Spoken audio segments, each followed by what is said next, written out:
Hello students, again we are here. Accounting equations की class चल रही है और बेसिकली ये क्लास किस क्लास को कवर करेगी? 11th क्लास के लिए है ये कोर्स, कॉमर्स के लिए। एंड अकाउंटेंसी हम पढ़ रहे हैं। अकाउंटेंसी का एक चैप्टर है अकाउंटिंग इक्वेशन, जिसे हम कवर कर रहे हैं।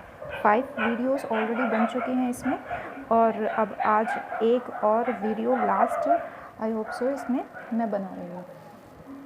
तो बेसिकली इसमें मैं 3 ट्रांजैक्शंस को कवर करूँगी जो कि बहुत ही ज़्यादा इम्पॉर्टेंट थी और वो स्किप हो गई थी, और वो इतनी ज़्यादा इम्पॉर्टेंट हैं कि वो आपके क्वेश्चन में तो कवर होंगी ही, साथ में वो आपको ऑब्जेक्टिव क्वेश्चंस में भी देखने को मिल सकती हैं। ओके, तो जैसे पहली ट्रांजैक्शन मैंने यहाँ पे लिखी हुई है, क्या है ये? Charge depreciation at the rate 10% per annum on furniture और एसेट्स मैंने लिखा हुआ है बिकॉज कोई ज़रूरी नहीं है सिर्फ फर्नीचर पर ही डेप्रिसिएशन चार्ज हो, आप किसी भी फिक्स्ड एसेट्स पर डेप्रिसिएशन चार्ज कर सकते हो। फिक्स्ड एसेट्स कौन सी एसेट्स होती हैं? फिक्स्ड एसेट्स वो एसेट्स होंगी जो कि the assets which are tangible in nature, right. The assets can be touched. जो टेंजिबल नेचर की होंगी, जिसको आप टच कर सकते हो, वो एसेट्स आपकी फिक्स्ड नेचर की एसेट्स हैं। अब इस पर हम क्या चार्ज कर रहे हैं? देख लिया हमने, 10% से कुछ चार्ज हो रहा है इस पर, क्या? डेप्रिसिएशन। तो डेप्रिसिएशन क्या है? डेप्रिसिएशन होता है, depreciation is the fall in the value of an asset. क्या है ये? किसी भी एसेट की वैल्यू में जो कमी आ रही है, जो उसकी वैल्यू घट रही है, डिक्रीज़ हो रही है, तो किसी भी एसेट की वैल्यू जो डिक्रीज़ होती है उसे क्या कहते हैं कि उस एसेट पर क्या लग रहा है? डेप्रिसिएशन लग रहा है। उसकी एसेट की वैल्यू क्या हो रही है? डेप्रिशिएट हो रही है। और हमें ये पता है ऑलरेडी कि सपोज़ करो हम किसी शोरूम से आज कार ख़रीद कर आते हैं, तो after some time, may be after 1 month और 2 मंथ, अगर हम उसको सेल करना चाहेंगे तो वो उस प्राइस पर कभी भी नहीं बिकेगी जिस प्राइस पर हम उसको परचेज़ करके लाए थे। तो वही जो वैल्यू उसकी कम हुई है, उस कम वैल्यू को ही क्या कहते हैं? डेप्रिसिएशन कहते हैं इन अकाउंटिंग, राइट। तो उस पर क्या लग रहा है? डेप्रिसिएशन लग रहा है। अब हम अपनी ट्रांजैक्शन को पढ़ते हैं। Charge depreciation at the rate 10% per annum. तो ऑब्वियस है वो जो डेप्रिसिएशन है वैसे वो कैशलेस होता है, कैश में कुछ नहीं घट रहा है। ओके, तो डेप्रिसिएशन हम चार्ज कर रहे हैं 10% पर एनम। किस पर चार्ज कर रहे हैं? फिक्स्ड एसेट्स पर, फर्नीचर पर। तो जो डेप्रिसिएशन है वो फिक्स्ड एसेट्स पर चार्ज होगा, राइट। तो एसेट की वैल्यू में कोई भी कमी आ रही है उसे डेप्रिसिएशन बोलेंगे। तो ट्रांजैक्शन में क्या कहेगा? सबसे पहले ना ऐसे लिखा होगा दैट परचेज्ड फर्नीचर फॉर ₹10,000। पहली ट्रांजैक्शन ये रही होगी कि 10,000 के अमाउंट के उसने क्या? फर्नीचर परचेज़ किया। तो इस ट्रांजैक्शन को कैसे हम अकाउंटिंग इक्वेशन में पोस्ट करेंगे? अकाउंटिंग इक्वेशन क्या होती है? Assets is equals to liabilities plus capital, है ना। ये हमारी अकाउंटिंग ट्रांजैक्शन है, अकाउंटिंग इक्वेशन है। तो पहली ट्रांजैक्शन आपको रही होगी परचेज फर्नीचर फॉर ₹10,000। आपने 10,000 रुपीज़ का क्या परचेज़ किया? फर्नीचर। तो इस ट्रांजैक्शन को आप अकाउंटिंग इक्वेशन में कैसे पोस्ट करेंगे? वो सपोज करो कैश में है, तो फर्नीचर परचेज़ करेंगे तो फर्नीचर आपके पास में आ गया, और कैश में परचेज़ किया आपने तो कैश आपके पास से चला गया। तो इफेक्ट देख लिया हमने। फिर ये देखेंगे कि एसेट है या लायबिलिटी है। तो फर्नीचर हमारी एसेट होता है, कैश हमारी एसेट है, तो दोनों इफेक्ट कहाँ पड़ रहे हैं? एसेट साइड पर पड़ रहे हैं। पोस्ट करेंगे again. Already 5 videos accounting equation की बन चुकी हैं, तो मैं ये कहना चाहूँगी कि अगर कॉन्सेप्ट क्लियर नहीं हो रहा है तो वो वीडियोस आप जाकर देखें, काफ़ी अच्छे से आपको क्लियर किया हुआ है इसमें, ठीक है। तो इफ़ेक्ट क्या पड़ा? कैश आपका रिड्यूस हो गया। अब मैंने यहाँ पे कैश ऑलरेडी कोई ट्रांजैक्शन नहीं की, तो इसमें कंफ्यूज नहीं होना कि कैश तो है ही नहीं, कैश कहाँ से जाएगा। हम सिर्फ पोस्ट करना सीख रहे हैं, ठीक है। तो 10,000 रुपीज़ कैश में से कम कर दो, और क्योंकि फर्नीचर इंक्रीज़ हो रहा है तो फर्नीचर को बढ़ा दो 10,000 रुपीज़ से, इफेक्ट पड़ गया। ठीक है, अब क्या होता है, हम जब फर्नीचर परचेज़ कर लिया हमने, तो ऑब्वियस है उस एसेट की वैल्यू भी डिक्रीज़ होगी। तो कहीं दूर जाकर लास्ट में आपको एक ट्रांजैक्शन फिर ये वाली मिल सकती है, charge depreciation at the rate 10% on furniture. तो अब क्या करेंगे, देखो फर्नीचर हमें क्या करना है, इस फर्नीचर पर जो कि 10,000 रुपये का है 10% के रेट से डेप्रिसिएशन चार्ज करनी है। ठीक है, तो हमारी वैल्यू कितनी थी फर्नीचर की, 10,000 थी। अब इस 10,000 पर 10% के रेट से हम डेप्रिसिएशन चार्ज करेंगे। तो ये सेम वैसे ही जैसा फॉर्मूला होता है हमारा P into R into T, 10,000 into rate और इंटू टाइम, कितने टाइम का, तो हम 1 ईयर मानकर चल रहे हैं इसको, तो इंटू 1, तो ये 1,000 रुपीज़ आ जाएगी आपका डेप्रिसिएशन की वैल्यू। सबसे पहला जो टास्क होगा इस ट्रांजैक्शन में, you have to find the rate, sorry the amount of depreciation. सबसे पहले आपको उस फर्नीचर की वैल्यू पर वो रेट से डेप्रिसिएशन की वैल्यू निकालनी है। जब आपने डेप्रिसिएशन की वैल्यू कंप्यूट कर ली, उसके बाद सेकंड क्या देखना है आपको कि इफ़ेक्ट कहाँ पड़ेगा। तो एक तो देखो कि जब एसेट पर डेप्रिसिएशन लग रहा है तो एसेट की वैल्यू, जो एसेट है फर्नीचर, उसकी वैल्यू क्या हो जाएगी, कम हो जाएगी। और ये एक तरह से आपके लिए लॉस है। तो मैंने बताया था कि लॉस हो, एक्सपेंस हो, राइट, और या इनकम हो, गेन हो, सबका इफ़ेक्ट आपकी कैपिटल पर ज़रूर पड़ता है।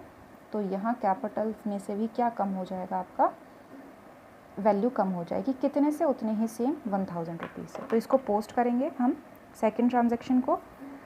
फर्नीचर की वैल्यू कम कर दो 1,000 से,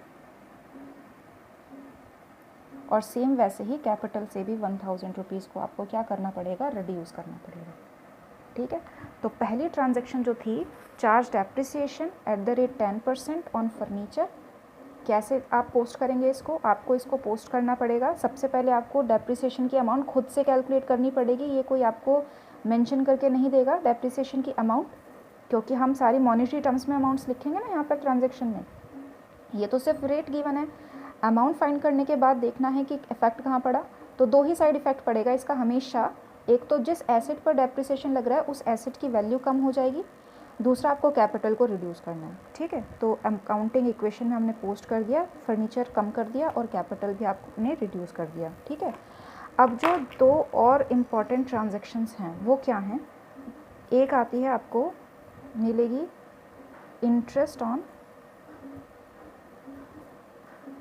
ड्राइंग, एंड सेकंड मिलेगी आपको देखने को इंटरेस्ट ऑन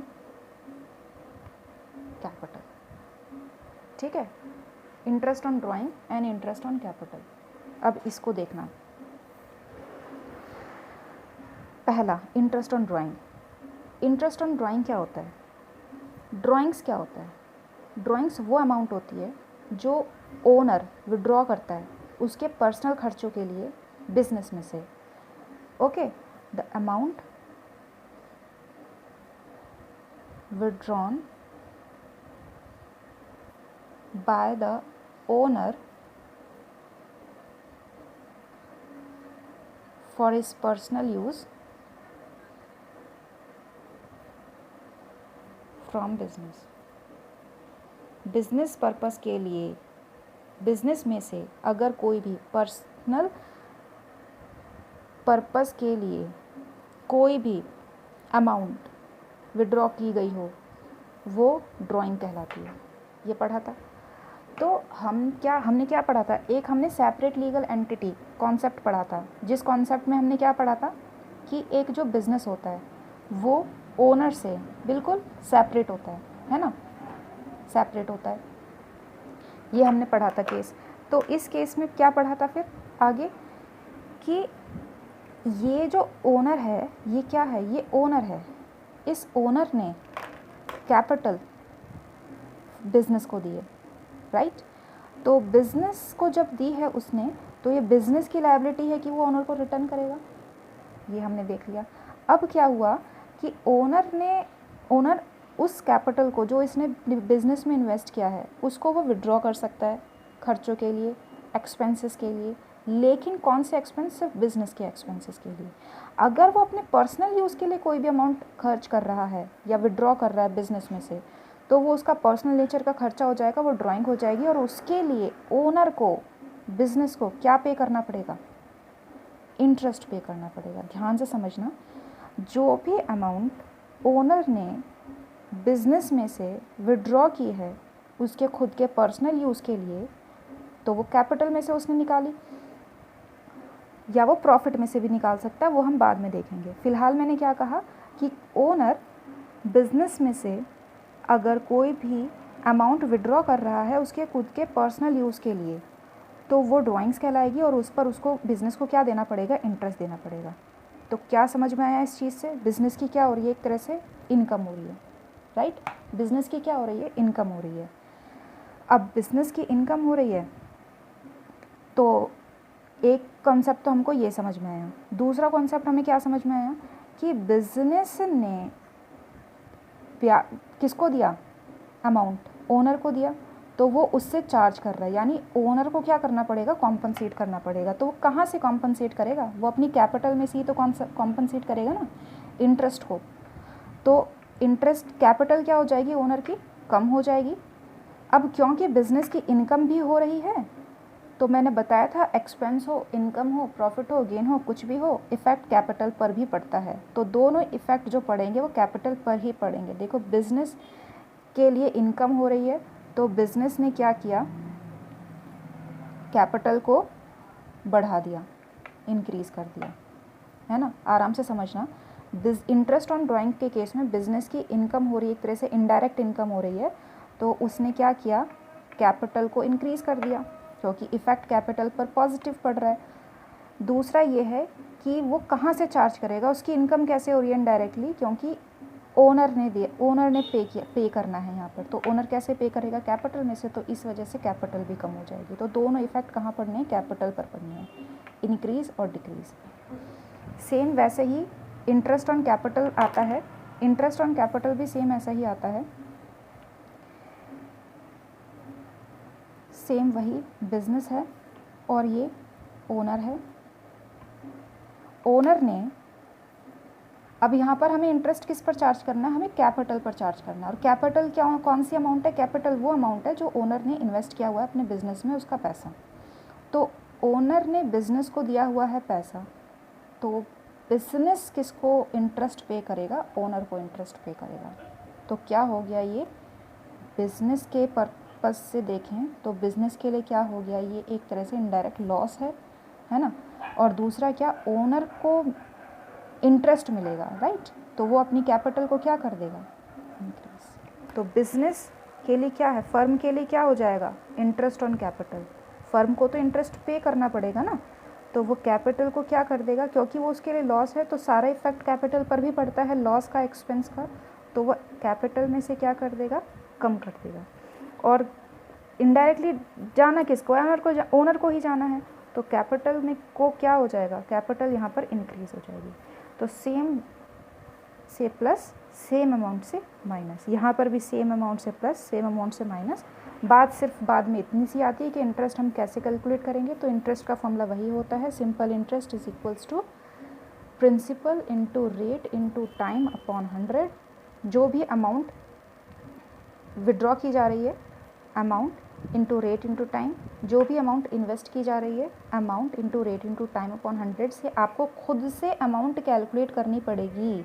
आपको क्वेश्चन में मेंशन नहीं होगा, आपको खुद से अमाउंट कैलकुलेट करनी होगी। सेम जैसे आपने यहाँ पर डेप्रिसिएशन की अमाउंट को कैलकुलेट किया, अमाउंट कैलकुलेट करने के बाद इंटरेस्ट ऑन ड्राइंग का इफ़ेक्ट क्या पड़ेगा ट्रांजैक्शन में, अकाउंटिंग ट्रांजैक्शन में। अगर हम अकाउंटिंग ट्रांजैक्शन यहाँ पर बना लें तो assets is equals to liabilities plus capital.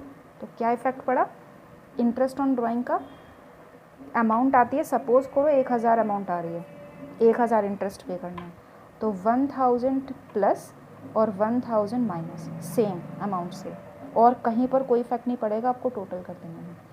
Same यहाँ पर अगर इंटरेस्ट ऑन कैपिटल की बात करें तो अमाउंट सपोज करो 2000 आ रही है, तो सेम 2000 अमाउंट से आपको कैपिटल में प्लस और कैपिटल में माइनस कर देना है सेम अमाउंट से, ठीक है। ये दोनों साथ साथ नहीं है, जैसे ये फर्स्ट हो गया तो ये सेकंड ट्रांजैक्शन हो सकती है, आपकी थर्ड ट्रांजैक्शन हो सकती है, ठीक है। तो पहली ट्रांजैक्शन एक बार दोबारा से देखें, फर्स्ट ट्रांजैक्शन का इफेक्ट क्या पड़ा डेप्रिसिएशन का, एसेट की वैल्यू कम हो रही थी, कैपिटल कम हो रहा था, तो एसेट में फर्नीचर को रिड्यूस कर देना है, जिस भी एसेट पर डेप्रिसिएशन लगेगा उस एसेट को आपको कम कर देना है और सेम अमाउंट से, और कैपिटल को आपको रिड्यूस कर देना है। इंटरेस्ट ऑन ड्राइंग अगर आता है अकाउंटिंग ट्रांजैक्शन में पोस्ट करने के लिए, तो आपको क्या करना है, capital increase capital decrease same amount से।